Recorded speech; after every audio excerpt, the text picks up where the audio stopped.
La primera actitud després d'aquests 10 anys del servei episcopal a Girona és d'acció de gràcies perquè vaig ser escollit sense cap mèrit per aquesta missió de ser pastor d'aquesta església i per tant, diguem-ne, és un do, és una gràcia rebuda que cal agrair. Cal agrair també a totes les persones que han col·laborat i que m'han ajudat a portar aquesta càrrega, a oferir aquest servei. Jo sol, el bisbe sol no ho podria pas fer, no? Hi ha el Consell Episcopal, hi ha els preveres, hi ha els diaques, hi ha laics, hi ha tot el personal, les persones que treballen als serveis centrals de l'Església, els moviments. És a dir, d'alguna manera cal agrair a tots els que han col·laborat perquè l'Església continuem durant aquests 10 anys la nostra missió. I també gràcies a tots aquells que potser sense compartir la fe, d'alguna manera també m'han ajudat, m'han aconsellat, han estat al meu costat, m'han recolzat. També d'alguna manera m'he sentit recolzat i m'he sentit valorat i estimat. La segona qüestió, o la segona actitud, és demanar perdó, perquè em sembla que també cal demanar perdó per totes les deficiències, per tots els errors, per tot allò que conscientment o inconscientment jo he deixat de fer o no he fet tal com calia fer, no? Per tant, perdó, Déu, ell coneix la meva consciència, ell coneix les meves limitacions i també el perdó als germans. I d'altra banda, la tercera actitud és soc aquí fins que Déu vulgui, fins que compleixi els anys de la jubilació.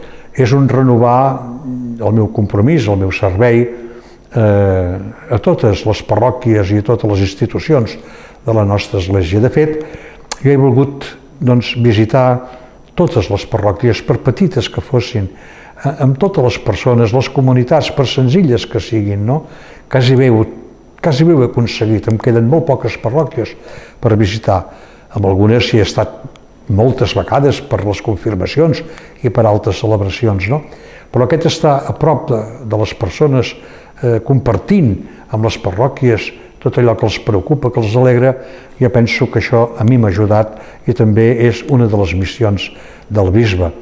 I qui diu això també d'alguna manera de fer-me present en aquells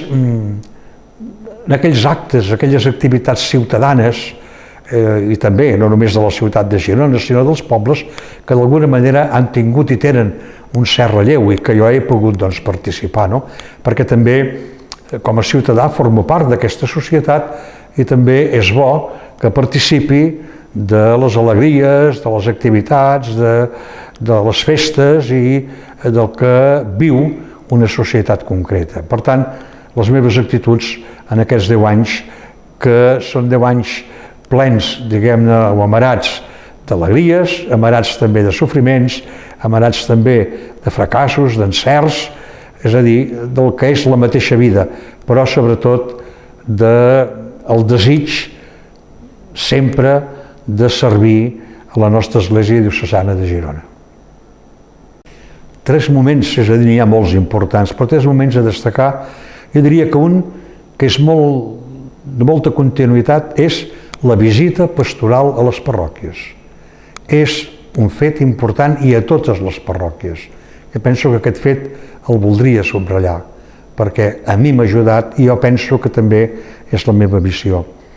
El segon fet que voldria també remarcar és el goig de moltes celebracions a la catedral, celebracions litúrgiques, celebracions amarades de fe.